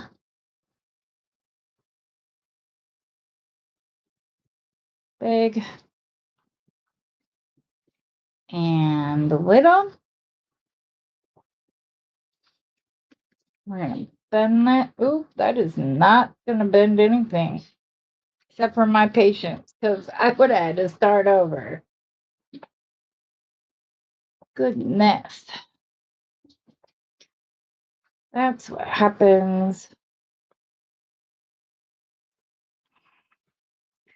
when interruptions and Durkums interferes with your jewelry making activities. Okay, those are the same. Okay, we have both of those. Now we need to do a wrapped head pin, or I will show you quickly how I make a ball head pin. So just like I did earlier, where I took the edge of my wire and I stuck it in between the end into this box joint, we're going to do that here. And you're going to want almost the entire length of it. And you're going to squish. And you're going to turn around and you're going to squish it again, but not with any added length to it. Okay. Then we're going to go back to our micro cutters and we're going to start rolling this loop. And because it's flat, it's going to roll much easier and cleaner. So we're going to go around once and we're going to go around twice and we're good. Then we're going to go ahead and bend this up so that we can get this up inside of that loop easier. Then we're going to grab, I just had them because I used them earlier. Here they are. We're going to grab our nylon jaw pliers just like that. And we're going to grab our really strong pliers and we're going to pull. And if you've been watching this channel, normally I like to mess with this like I just did anyways. But when I flatten the wire first, I get a flatter surface area, so I don't feel like it's as necessary. And then I just grab it and make sure that this is all nice and straight. Then, of course, we're going to start with little, big. We're going to go ahead and actually flatten this curve just a little bit. Like such. And then we're going to put our coin bead on. And there's always one hole that's larger than the other. Now, we just had a problem with this. So instead of going way far down, why did I forget about this issue? Okay, I'm going to pull out my rotary and I am going to attempt to get myself a little bit more room. Oh no. Okay, actually we're not. I'm just gonna find some thinner wire. That's 20 gauge as well. I believe this is 24 gauge, right? Yeah, 24 gauge. Well, look at that. We're gonna go ahead and we're gonna make the links. And I may redo those other links because they're just not gonna be the same if I don't. And it's gonna look funny that the top has a thicker wire than the bottom.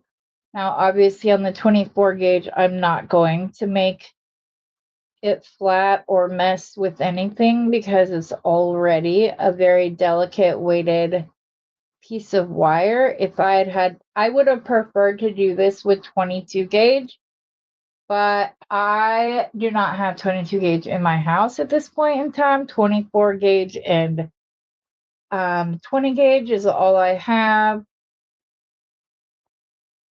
And then it goes up from there. So,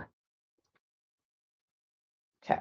So we are going to have to cut these. Well, I might leave those. I don't know. We'll see. This is going to go, oops, hello. I'm hoping that that is big enough to catch. It is good. Okay. So little, big. Then we're going to put our purple coin bead on. And we're going to go from big to little. And we're going to make our loop. Now, this is 24 gauge wire. So I am going to go around to where I have a full 2 wraps rather than just around one time. Just for my own sentiments, 24 gauge is the gauge where it stopped. it mostly distorted the loop when I would do a strength test.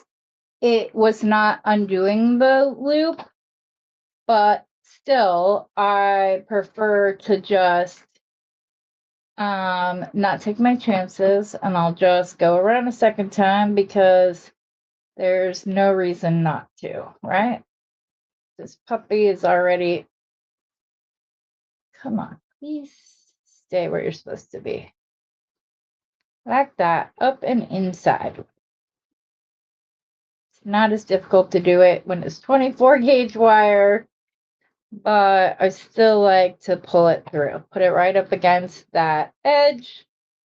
I'm gonna grab my wire, pull it through. It's done.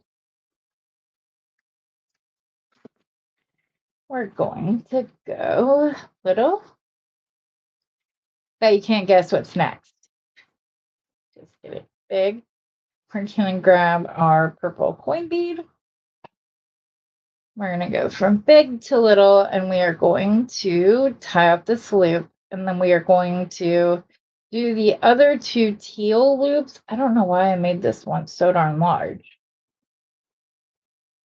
but I did. Okay, there's our 2 turns around.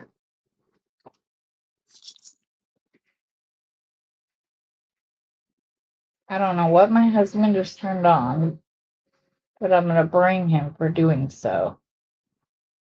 It sounds like turn the blender or something on. Okay, now we're going to create new ones for our teal because I want to direct connect these. So so that they are the strongest that they can be. So we'll just grab both of these. Don't know why I made one so much longer than the other when neither needed to be this long. Little loops. And yes, I just did 2 at one time. I just take one this way and one the other way. I don't know why I do that. It's so not necessary. But hey, it's like that party trick. Hey, I can wrap 2 loops at the same time, or turn 2 loops at the same time. Can you? Hey, watch. The only party where that would be nifty is either on a live here or maybe in Tucson, right? But just coming up. And I'm hoping I'm gonna get to go. So much I want to go. I have the little motorized buggy. There's no reason. It's a matter of Steve being able to take time off to go up there with me. I will not pay for an Airbnb when we are an hour and a half out. My husband gets up at 4 a.m. as it is. He can get up. Put my sleeping butt in the car, and I can sleep on the way there. So look at it. These earrings are so cute. And I recently found like some of my favorite jewelry components. I use these all the time when I first started. Like all the time, all the time. Okay, I need to make sure that these are all going the right way. Yes, because now I'm going to open this loop. I'm going to put my earring on, and I'm going to do my loop up. And if you're saying, but Heather, those are simple loops at the end, I know, don't tell me. So there we have a nice dangly earring. Let's go ahead and finish wrapping up this other one. Oh, I almost made a big mistake there. Nobody stopped me. Just kidding. I'm sure one of you was yelling at your phone or at the TV, and then your family member's like, they can't hear you, right? Yes, I can. I can hear you. You tell them. See, she can hear me. I heard you. I swear. One of you went, "Ooh, Heather, no. Heather, you forgot to." Another one of you was like, "She's going to do it again."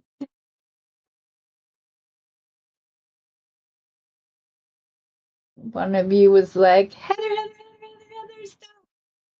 I heard you. You tell them I said so.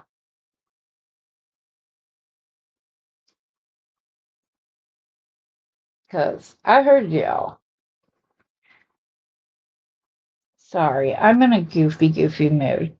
I almost forgot to put the rest of this earring together before I closed it up, which would have been a travesty.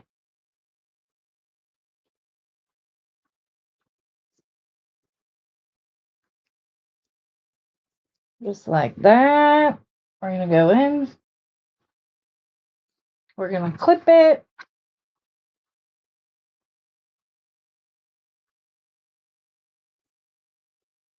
We're going to open our little ear wire that we made.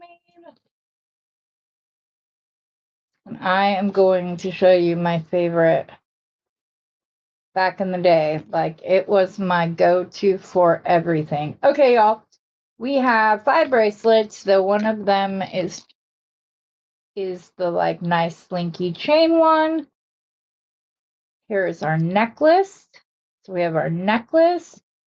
We have our earrings. We have my dirty, messy mat. Let me scooch all this over. And it will get cleaned up. One of my New Year's resolutions. I've been doing really good. Came up with some things that help me with it. But yeah. Okay. So here's our necklace. So cute. So pretty. And then we have this bracelet. Again, so pretty. Let me do that. We have our bracelet bar earring, necklace, bracelet, blah, blah, blah. Can't talk. Here's that one. We have just our chain one. That's just with the matching chain. So whenever I buy these sets, they normally come in 18, 20, 22, and 24-inch length. I always get the 24-inch length because it's normally like $1 difference. And when it's 20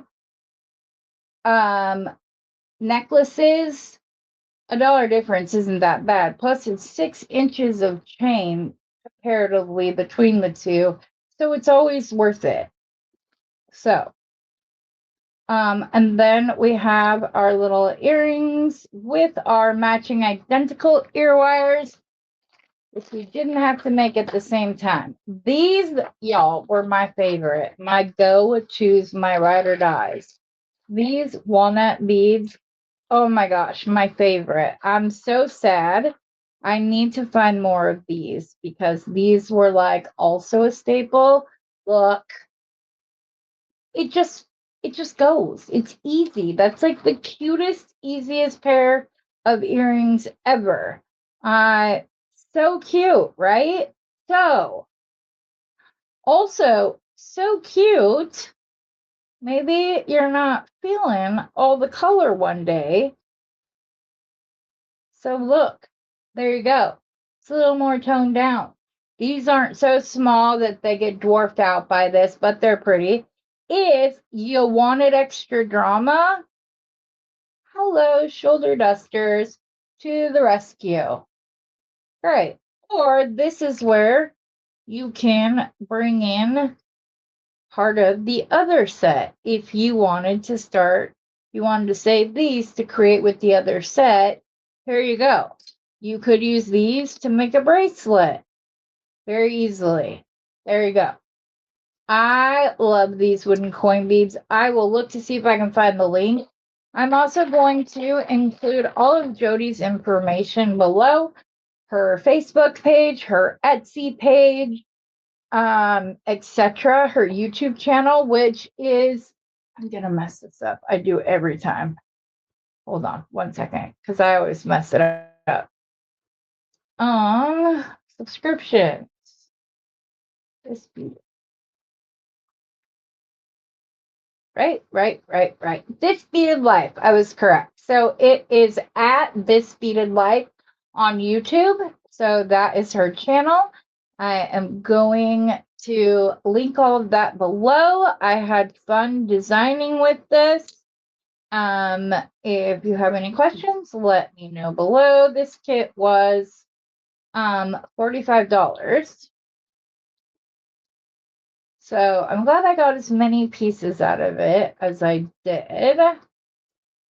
Got a necklace, a pair of earrings, and I still have beads left. I haven't done anything with the super duos. I haven't used any of the white strand yet. And I have the rest of the chip beads and the leather, which the leather, guys, as soon as I opened it originally, I immediately saw pulling these out from the companion bundle, and the pink in this flower matches with it perfectly. So that's likely what these and that leather are going to be used for. Let me see. Where did it go? Oh, it's right here. You guys, this would be, we'll just do it. We'll just do it. Let's just do it. Okay. Ooh, man. Too bad these aren't black. Could you imagine if those little, ooh, but we could use the strawberry quartz. I might use the strawberry quartz and the white and the silver strand. If those were black and a little bit smaller, they'd be perfect, but they're not. So we're not going to get into that. Alrighty, we are going to pull this on, pull these out. I'm going to grab some gold spacer balls. I just need to decide which side it is that I want to do. And I'm pulling those out because I just got some new cord ends in the mail, and I thought I'd show you while I already have you here, if I can find. Give me a second, and I will be right back. Okay, and here we go. So I got some more. These are 1 millimeter. There's 1.5 millimeter, and there's 2 millimeter. Or wait, no, 1, 2, and 3. I think it's 1, 2, and 3. Yeah, these are 3. These are 2. This is 1. Or this one might be 1.5. I don't know. We'll test them, see which one fits on best. Because we're just going to squish them on there. So let's see. Is this 1.5? These ones are for 1.5, actually. But how far up do they? Oh, they actually do go up perfectly, and that plenty of space to clamp them. Perfect. We don't need to use as much leather when that happens. Yay. Okay. Put these back over here till I get them put where they belong so they don't get lost. Alrighty then.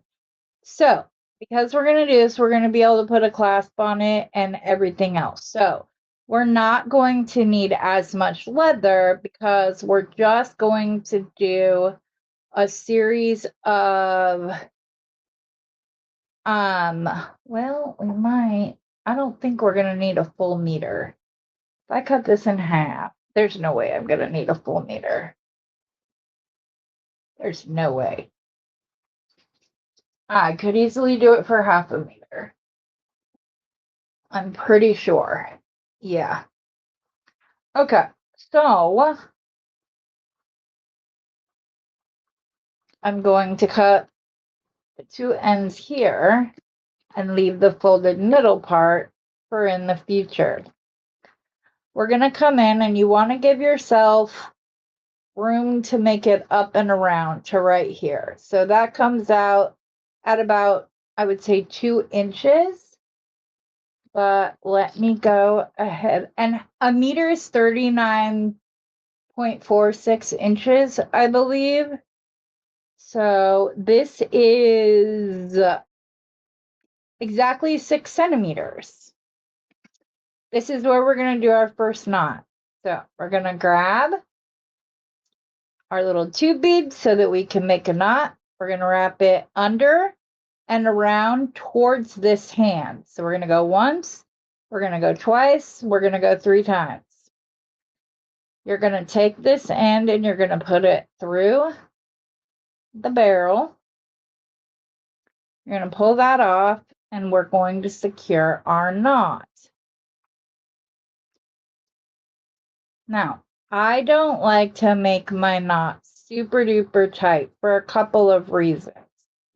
One, it's going to get to a point where you're going to need extra stretch in this bracelet for one reason or another.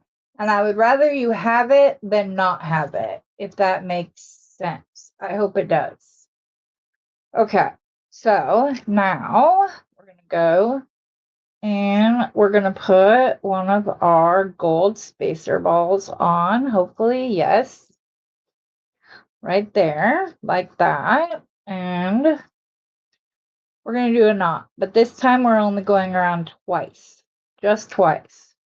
The other reason I don't like super duper tight is because I also like to get my GS hypo up inside this knot.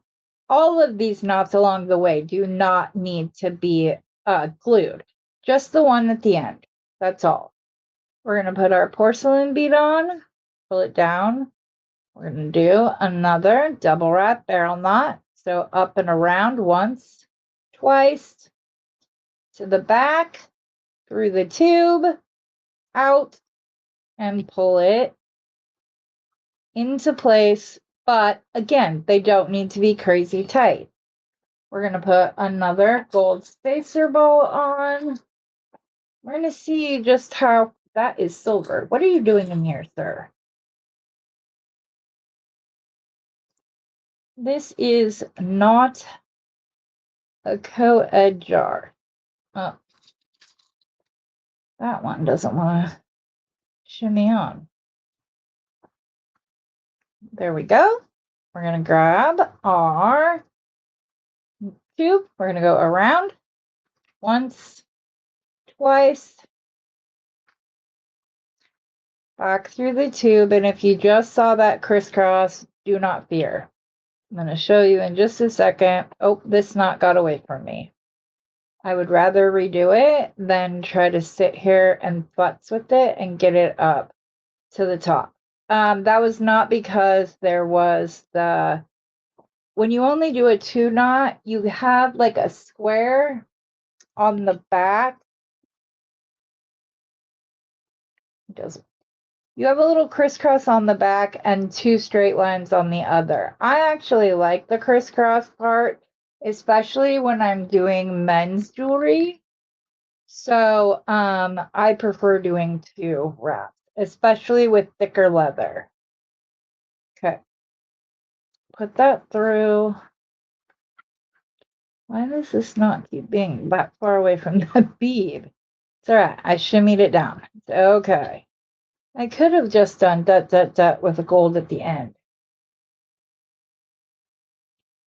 Wouldn't have to tie as many knots. This is my thinking. I think that's what I'm going to do, because that means I don't have to be like, I can make it just as long as I want.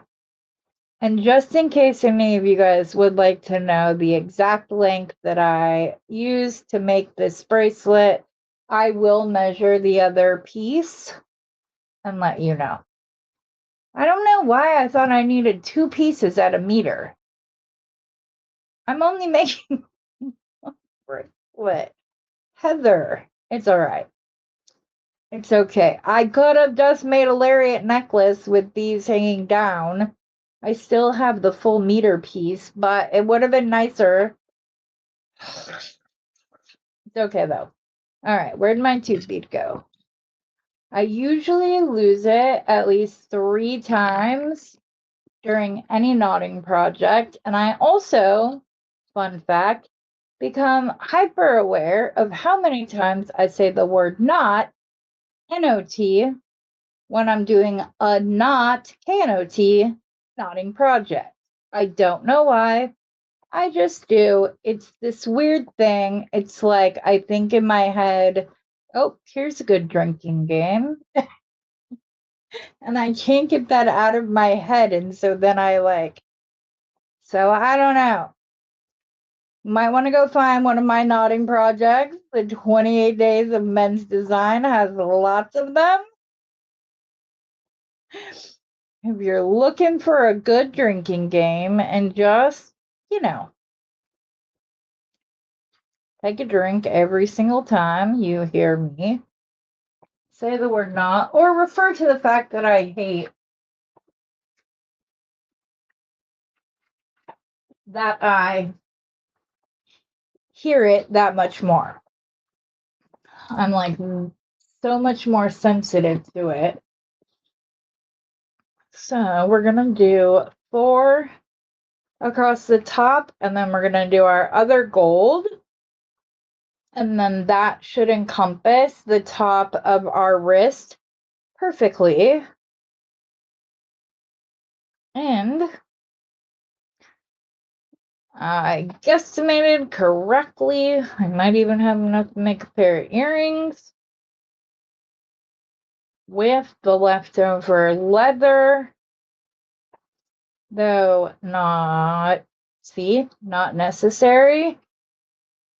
We're going to do another triple wrap to end this off the way that it started.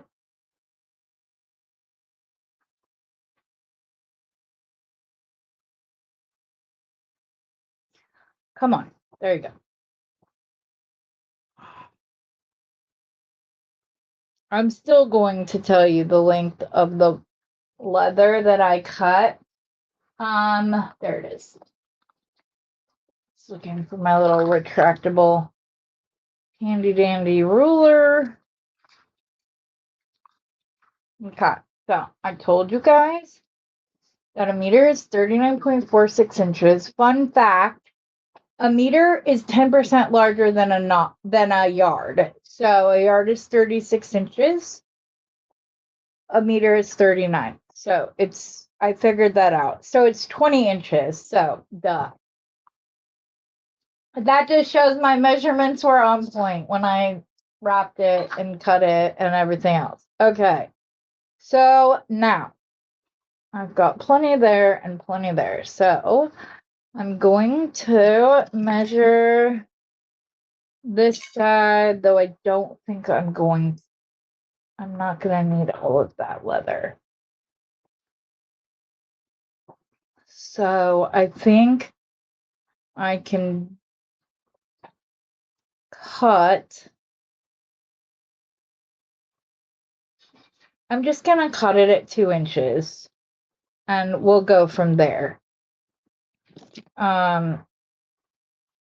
Oh, I would have just been in so much trouble with Linda from Gumnut if I would have cut that with my brand new wire only cutters.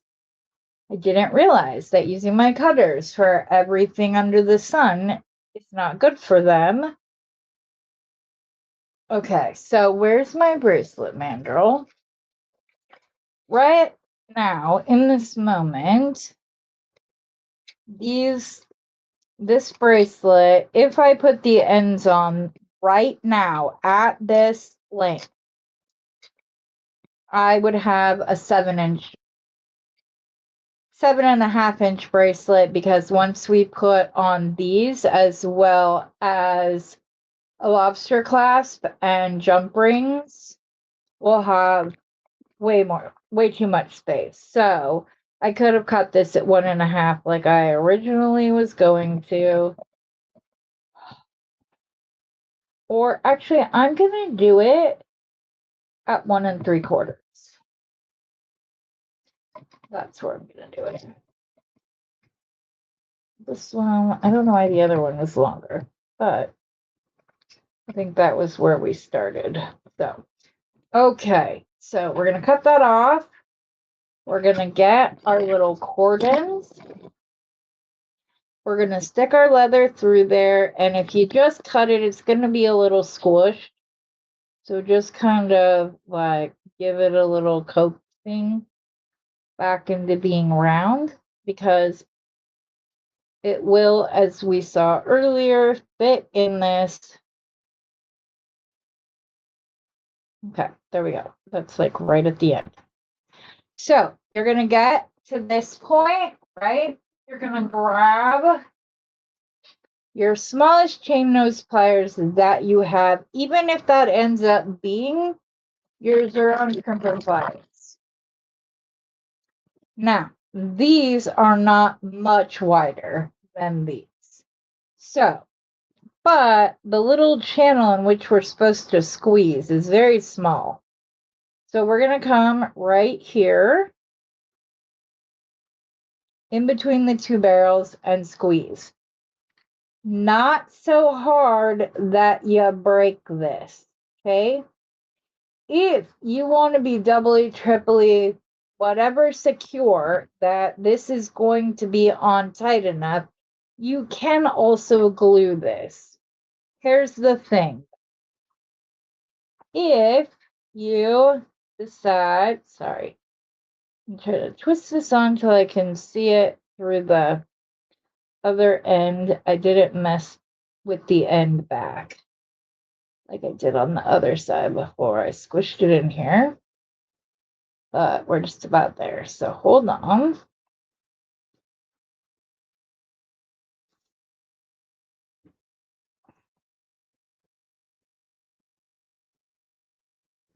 I just want to make sure that I don't squish this, because they obviously send these out in like sets. Because sending an odd number would just be rude. Okay, there we go. There we go, there we go. So we're going to go to this middle channel and squeeze. Flip it over the other way and do a little squeeze again. That was the pliers. I did not clip or break that binding. Okay, so we have that. Where's all my gold stuff? That's not all of it. There's one that has all of the things that I will need right now to finish this up, like clasps. Hey, I didn't think you guys were gonna get this many pieces of jewelry out of this video.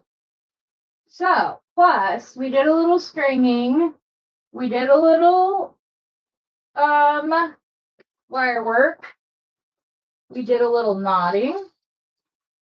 We've hit just about, where are they? If they're knotted here, goodness gracious, I know that I have them in one of these stackers because I had them out for all the things I was working on.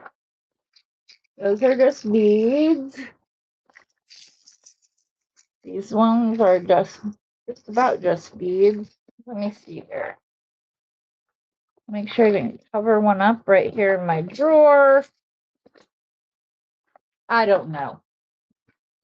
I'm sure that you are all more than capable of imagining that there is a clasp on the end of this bracelet, but I would like to give you size. I think this is it. Yeah, that's why I couldn't find it. It was all by itself and wasn't attached to anything, which is also my fault, but not my fault, right? How would I have known? Okay. Little or a little jump ring, a big jump ring. We are good to go.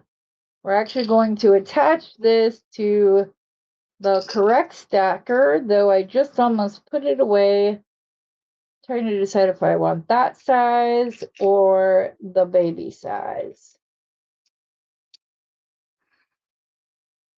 That's the same size, Heather. There is a smaller one in here that I just seem to keep missing. Here it is. That one's a little too itty bitty. Okay, we're gonna go with the medium size. We're going to attach it so we can see how long it is when we are done. Is it attached to this one? No. This is the other problem. Apparently, Hobby Lobby switched their supplier. So not all of their stackers match, which is annoying. Okay, so you are getting so many projects, you guys. 3 bracelets. We don't need to count the chain. Well, let's count the chain. It is a bracelet. It will be worn by me. I was able to turn 24 inches of chain into 3 oops, come on. 3 a necklace and 3 bracelets. Blah blah blah blah blah. I can talk. I promise. Words are just hard today.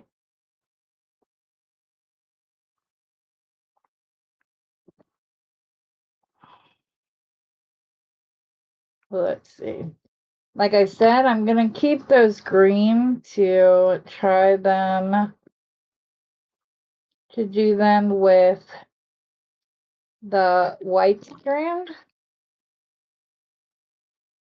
Okay, so here's our cute little leather bracelet, guys. And this one is right at 6 3/4. So I could have put a 5th one on there, and I probably should have. I didn't realize I was leaving it an even number. I don't normally like to do that, but it's okay. It's good. It's pretty. I like it. I can put an extender chain on it if I want to keep it, and all will be right with the world as we know it. So I know we've already gone over it once, but should we go over it a second time? Just so everybody sees. FYI, I do carry all 18-karat heavily gold-plated bindings, such as clasps and jump rings, eye pin, or flathead pins and ball head pins. All of them match. So I get them all through the same company. It is the same company that I got these ordnance from. That's why they match so nicely, because they are also 18-karat gold-plated. So you guys got this beautiful leather bracelet. You got the earring is stuck. Oh yes, you learned to make your own ear wires that match every single time. Here is our necklace. Here's one of the bracelets. Here's, don't fall over, all mad. Apparently, my mandrel is mad at me. I can always tell because it throws itself on the ground. Here's another earring. We'll just put them like that so they fit on the screen right. We'll just take myself out of it so you can see everything without me having to zoom in or zoom out. Okay. So I still have 1.5 meters of leather. So obviously I could do 4 more bracelets. I could do a necklace. Who knows? I might end up using it with some of these. I have a way that I can put beads that don't have large enough holes onto leather, but that is a task for another day because I want to get this ready, downloaded, uploaded, and posted tonight so that it releases tomorrow morning and I'm good. There's also a chain bracelet that you saw. I don't know where it disappeared to. It was right here. I'm not sure. you guys. I still have the Super Duos, the silver silver and white strand. I have all of those beads. I have a couple of crystal quartz left over. I have all of the strawberry quartz and citrine crystals. I still have all of those available to my for my imagination, should I feel so inclined. Those are all there. So, oh, I have these that are already wrapped even, so those might go into the silver. But I'm very happy with everything that I made using this. Again, check out Jody Krantz on Facebook, on YouTube. Anywhere you can find her, you'll always have a good time. I hope you guys all have an amazing rest of your day. Thank you for coming and hanging out with me. If you like this video, I would really appreciate if you could hit the thumbs up, leave me a comment, maybe share this video with other beady mind people so that my channel will grow and I'll be able to continue to bring you the content that I bring you. All right, everybody. Oops, I did not mean to do that. And now I don't know where my cursor is. Sorry about that. As always, everybody, happy beading. Have a great night.